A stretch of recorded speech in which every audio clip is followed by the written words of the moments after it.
embattled Congressman Matt Gaetz. Matt Gaetz was one of the very few members in the entire Congress who bothered to stand up against permanent Washington on behalf of his constituents. Matt Gaetz right now, he's a problem for the Democratic Party, and he can cause a lot of hiccups in passing of laws. So we're going to keep running those stories to keep hurting him. If you stand for the flag and kneel in prayer, if you want to build America up and not burn her to the ground, then welcome, my fellow patriots. You are in the right place. This is the movement for you.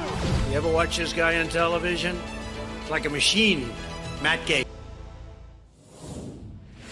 Welcome back to Firebrand Live. We are broadcasting from room 2021 of the Rayburn House Office Building in the Capitol Complex in Washington, D.C. Our border is in total disarray. I've got news from Tallahassee, my alma mater, Florida State. I also have my reaction to a good Samaritan in New York being arrested. The total miscarriage of justice that's happening there. And certainly grateful everyone is tuning in on the live stream. We've got folks from California, Oregon, Texas, Florida, Arizona, internationally from the UK. Travis on Facebook says the Democrats are liars. Bob on Facebook says he's drowning in BS. Tired of the BS, wants action, not talk. Well, I can tell you the action I was directly involved in today. I spent hours taking the deposition of Mr. Mark Pomerantz. Mr. Pomerantz was the person from the New York Manhattan DA's office who left, wrote a book.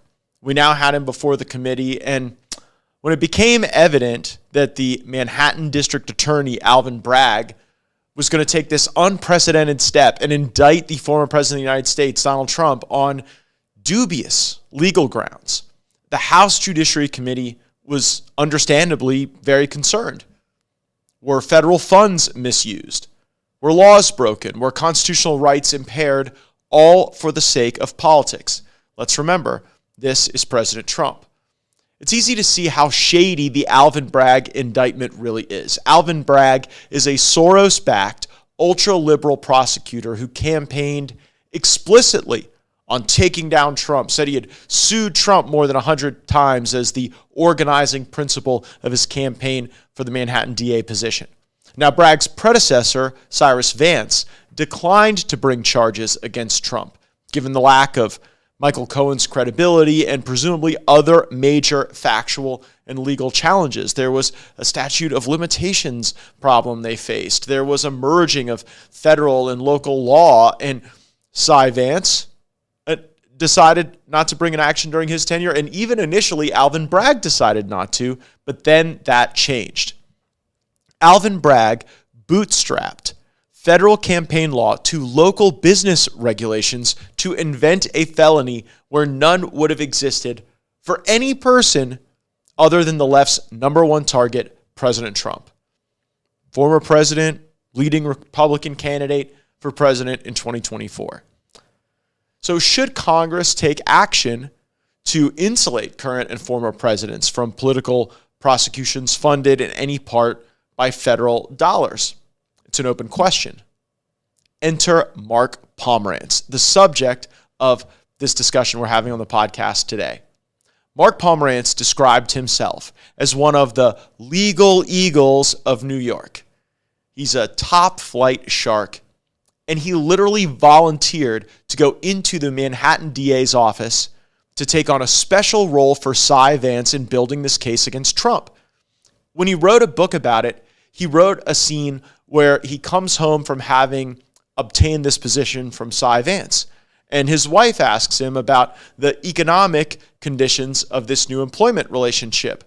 And Mr. Pomerantz said to his wife, "Oh, the financial terms are outstanding. They gave it to me for free without even knowing how much I would be willing to pay to go and prosecute Trump." Lady Justice is supposed to be blind. You shouldn't be able to buy your way with influence or prestige into a case just because you have a particular grievance with someone who could be a target or a subject. When Alvin Bragg initially declined to prosecute, before then deciding to prosecute, Mark Pomerantz literally wrote a book slamming Alvin Bragg and many of the actions taken by the Manhattan DA's office. He even went on Chuck Todd's Meet the Press to defend his decision to write that book.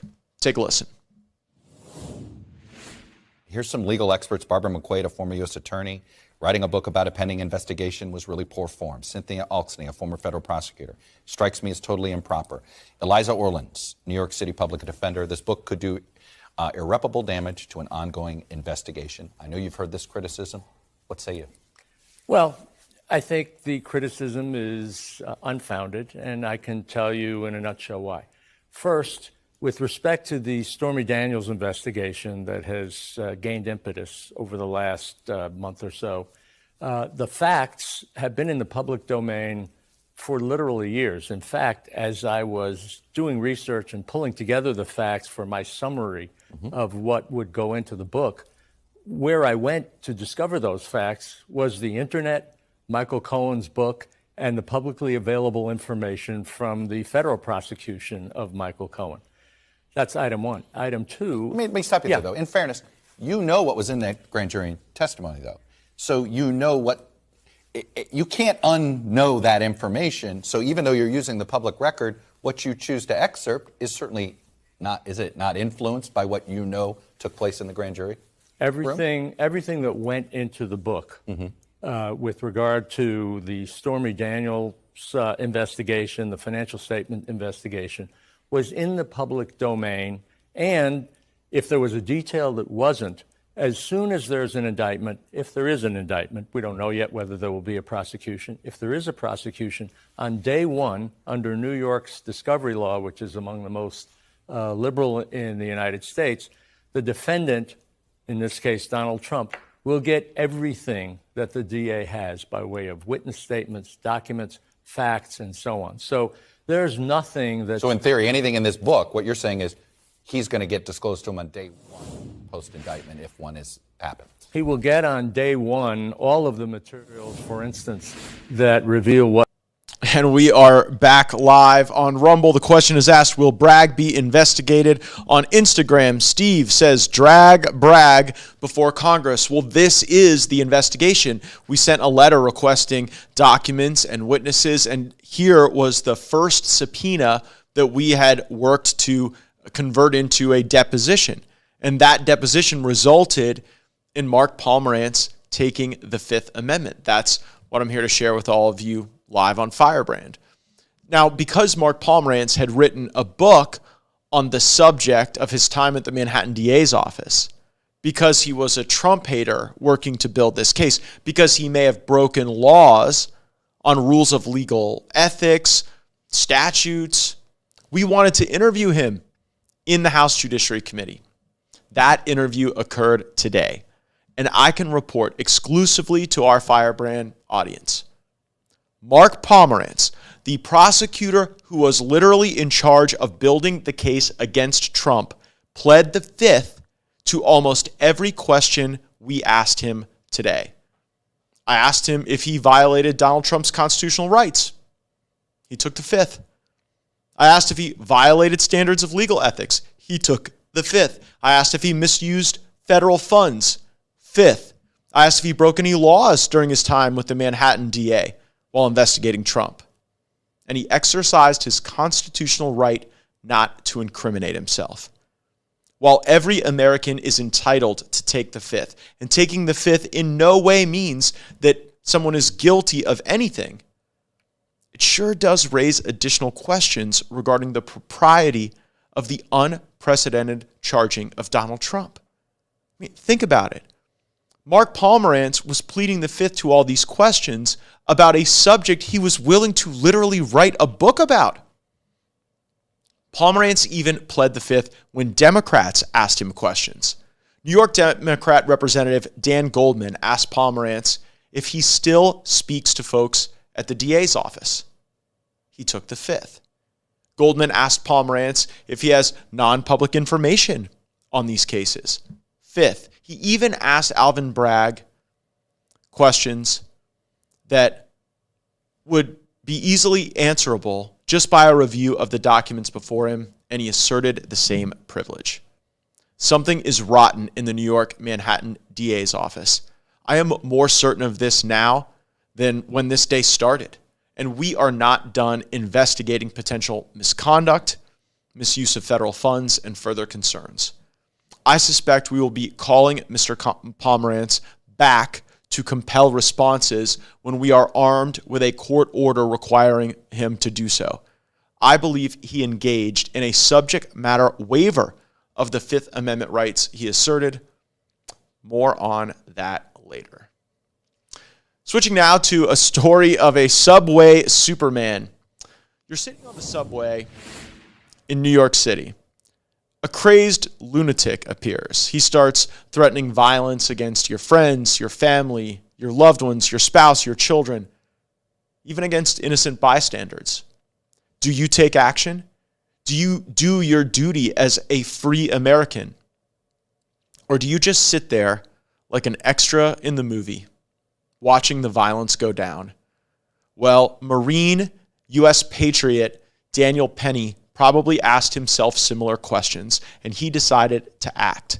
When the dangerously insane Jordan Neely walked into Daniel's subway car, when he was making violent threats, Daniel bravely put himself in harm's way to subdue Jordan and to put him in a hold until the police arrived.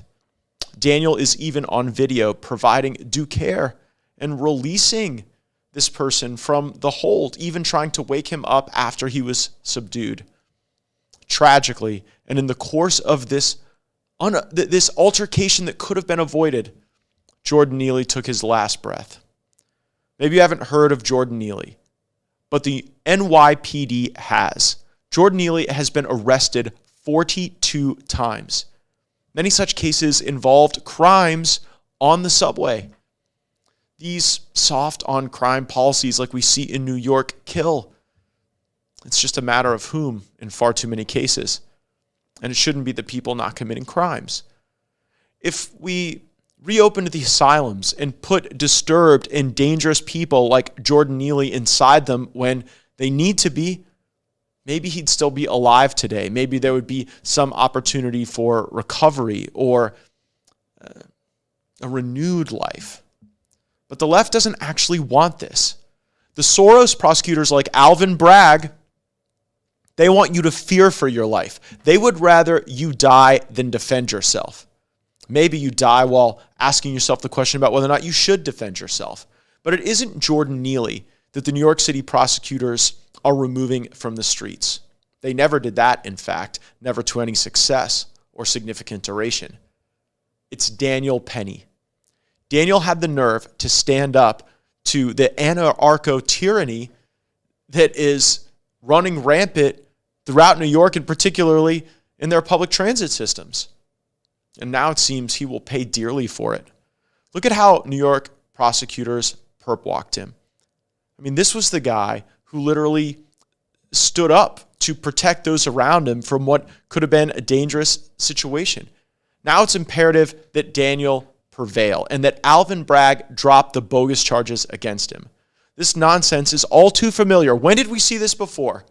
Kyle Rittenhouse faced the same evil that Daniel Penny is now facing when he defended himself against a group of armed pedophiles and rapists chasing him down to murder him in the streets.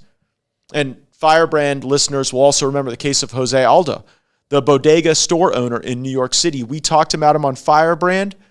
And then he was one of the witnesses in the House Judiciary Committee's field hearing on crime in New York City. He faced similar persecution when he used a knife to defend himself against a couple who tried to beat him to death when he insisted that they pay for a bag of Doritos. In blue cities, there is an all-out assault on self-defense. Meanwhile, they let the criminals and the dangerous and the insane seemingly do whatever they want to the rest of us. Preventing good women and men from defending themselves and their communities is nothing new, actually. It comes from some of the worst governments that have ever existed. The Marxists have been doing this for ages. Alexander Solzhenitsyn commented on this very problem. He famously said, quote, "In the criminal code of 1926, there was a most stupid Article 139 on the limits of necessary self-defense, according to which you had the right to unsheath your knife only after the criminal's knife was hovering over you. And you could stab that criminal only if he had stabbed you. Otherwise, you would be put on trial. This fear of exceeding the measure of necessary self-defense led to a total spinelessness as a national characteristic. A hoodlum once began to beat up the Red Army. Alexander Derhoff was that army member. He was outside of a club, and Zakharov took out a folding knife, and he killed the hoodlum. And for this, he got 10 years for murder. And what was he supposed to do? He was astonished, and the prosecutor replied, "You should have fled." So tell me, who creates the hoodlums? This isn't unique to communist dystopias either. Actually, 40 years ago, on March 13th, 1964, in Kew Gardens, Queens, New York, funny how this is New York again. See how much it's changed since 1964. So in 64, we have this case, Kew Gardens, Queens, New York. 28-year-old Catherine Genovese, known as Kitty, was brutally murdered. But it wasn't the particulars of the killing that became the focus of the nation in this case. It was the response, or the lack of a response, from her neighbors. As this 28-year-old woman screamed for her life, "Please help me, please help me." 38 witnesses in that community did not do anything to intervene. And according to reports, nobody even bothered to call the police. One witness later explained himself with a phrase that passed into infamy. Quote, "I didn't want to get involved." This was so bizarre back then in New York. Psychologists struggled to comprehend the behavior, the despondence. Were we all becoming sociopaths as bystanders, that we wouldn't react and help someone screaming for their life? The public quickly picked on this story as an example of the ills of contemporary urban decline and the decline of life in urban areas. People even cited the general moral collapse of modern society, the decay of Western civilization, because of what happened in 1964 in Kew Gardens, New York. Back then, it was shocking. Now, it's the norm. And if you do respond, if you do get involved, you may end up just like Daniel Penny, on the wrong end of the law. A life ruined because you wanted to be a good Samaritan. But the American left isn't alone in its depravity. If you want a glimpse into the future, look at China. China is famous for this behavior. They are collectivists with no sense of community. Look at this horrible video of what reality is like in China. China is doing a little soul searching after this heartbreaking video began making the rounds. It shows a 2-year-old girl being struck by a van, not once, but twice, as more than a dozen people walk, drive, and cycle by, ignoring her, leaving her to lie in a pool of her own blood. The scene unfolded Thursday and was captured by a surveillance camera. A garbage worker eventually comes to the girl's side and picks her up. She is alive, but in a coma. The drivers of both vehicles have been arrested. However, the public outrage is directed mainly at those who went by and did not help. One television commentator says the morality of the whole country has taken a hit.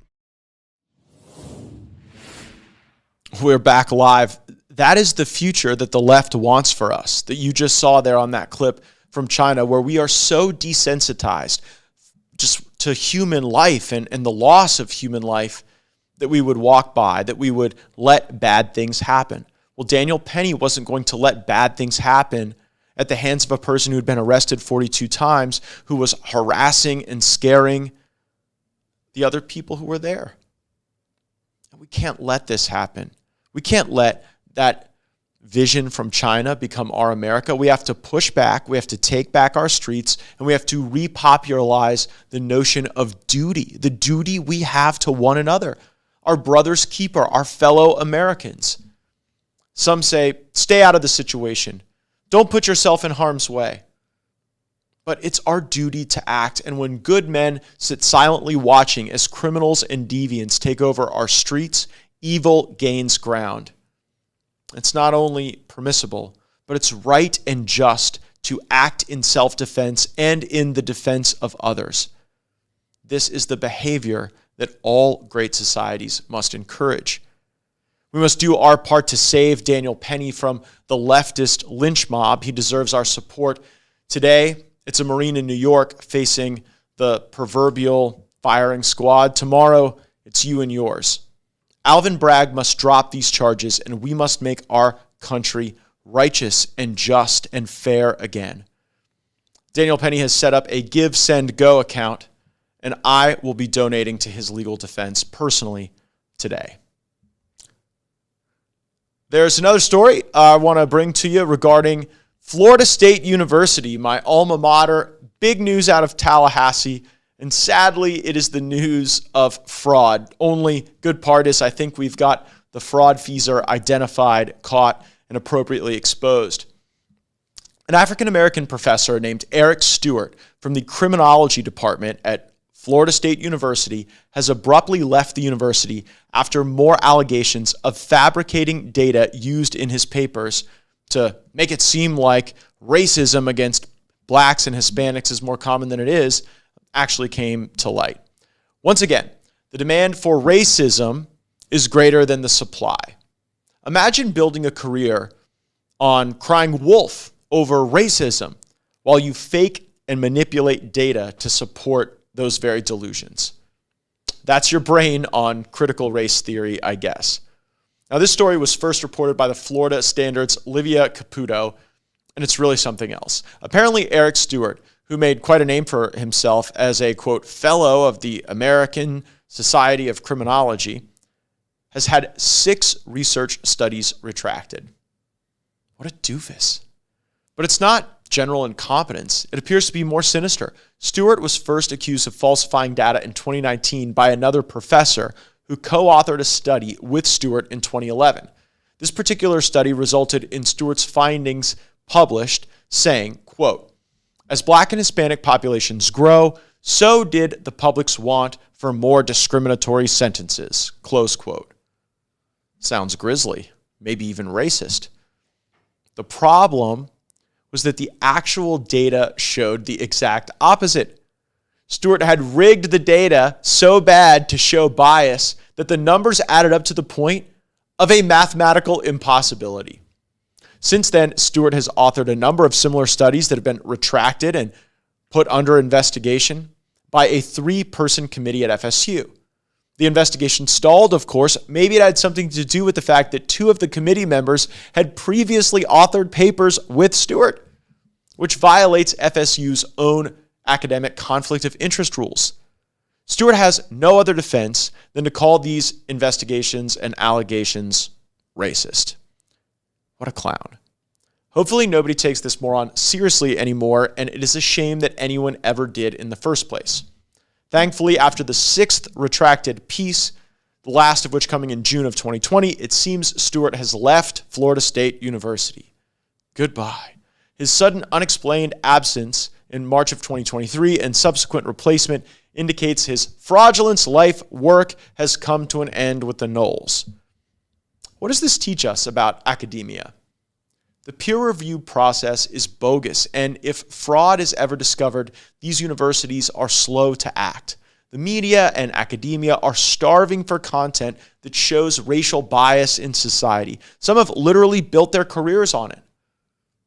There's so much of an incentive to put out the fake data and push this BS, but there is no oversight and little accountability when people get caught just making it up, literally making up numbers so that you believe that your fellow Americans are racist, when in fact, while we all have our bumps and bruises and warts and problems, this is a just, kind, and loving society. We need a complete and total auditing of academia and a mass purging of some of the academics. People like Eric Stewart are simply evil, and they should be ashamed of themselves for doing this. They are absolutely wrong to bear false witness. In the meantime, we need to go after these ilk, catch them in their lies, and force universities to hold them accountable, maybe even hold federal funding back if they continue to promote this nonsense or if they turn a blind eye to manipulation of data so that there can be social virtue signaling. We owe it to our future to force academia to do better. Other big news of the week, I wanted to share the passage of H.R. 2 in the House of Representatives. I voted for it proudly. We have got to secure our border. We have got to get these asylum reforms in place. And the key feature of H.R. 2 is to not just release and parole people in the United States. You wait in Mexico. You wait in your home country. If we have detention beds, people who are justly and appropriately in the right categories to be detained should be detained.